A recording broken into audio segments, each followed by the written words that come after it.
Okay, guys, we are in the middle of chapter 3. On one wall of Roy's bedroom was a poster from the Livingston Rodeo that showed a cowboy riding a ferocious humpbacked bull. The cowboy held one hand high in the air and his hat was flying off his head. Every night before turning off the lights, Roy would lie on his pillow and stare at the poster, imagining that he was the sinewy young bull rider in the picture. 8 or 9 seconds was an eternity on top of an angry bull, but Roy imagined himself hanging on so tightly that the animal couldn't shake him no matter how furiously it tried. The seconds would tick by until finally the bull would sink to its knees in exhaustion. Then Roy would calmly climb off, waving to the roaring crowd. That's how he played the scene in his mind. Maybe someday, Roy thought hopefully, his father would be transferred back to Montana. Then Roy could learn to ride bulls like a cowboy. On the same wall of his bedroom was a yellow flyer handed out to drivers entering Yellowstone National Park. And there's the flyer. The flyer said, "Warning, many visitors have been gored by buffalo. Buffalo can weigh 2,000 pounds and can sprint at 30 miles per hour, 3 times faster than you can run. These animals may appear tame, but are wild, unpredictable, and dangerous. Do not approach buffalo." At the bottom of the handout was a drawing of a tourist being tossed on the horns of a fuming bison. The tourist's camera was flying one way and his cap was flying another, just like the cowboy's hat in the rodeo poster. Roy had saved the Yellowstone flyer because he was so amazed that anybody would be dumb enough to stroll up to a full-grown buffalo and snap its picture. Yet it happened every summer, and every summer some nitwit tourist got gored. It was exactly the sort of idiotic stunt that Dana Matherson would try, Roy thought, as he contemplated his apology letter. He could easily envision the big goon trying to hop on a bison like it was a carousel pony. Okay, we're on to another subject here.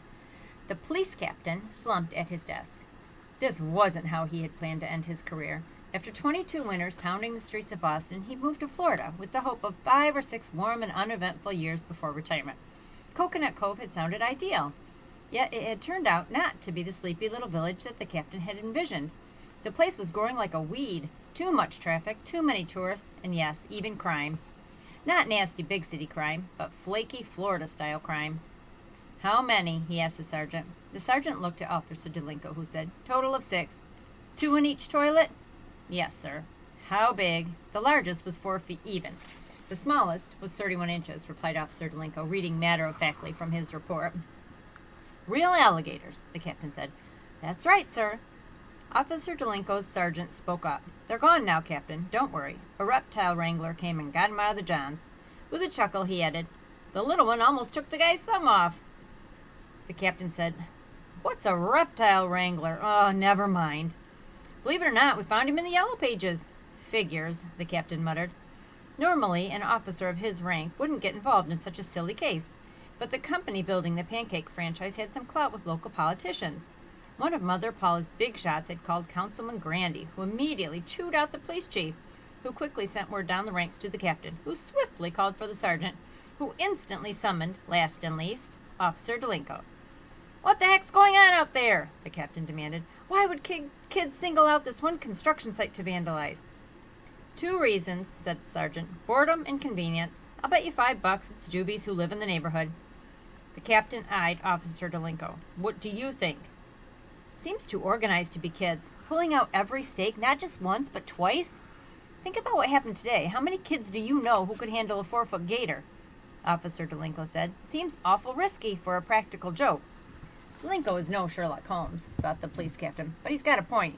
"Well then, let's hear your theory," he said to the patrolman. "Yes, sir, here's what I think," Officer Delinko said. "I think somebody's got it in for Mother Paula. I think it's some kind of revenge deal." "Revenge?" repeated the captain somewhat skeptically. "That's right," the patrolman said. "Maybe it's a rival pancake house." The sergeant shifted uncomfortably in his chair. "There is no other pancake house in Coconut Cove." "Okay," said Officer Delinko, rubbing his chin. "So then how about a disgruntled customer? Maybe someone who once had a bad breakfast at Mother Paula's?" The sergeant laughed. "How can you mess up a flapjack?" "I agree," the captain said. He'd heard enough. "Sergeant, I want you to send a patrol car by the construction site every hour." "Yes, sir." "Either you catch these vandals or you scare 'em away. Doesn't matter to me as long as the chief isn't getting any more phone calls from Councilman Bruce Grandy. Clear?"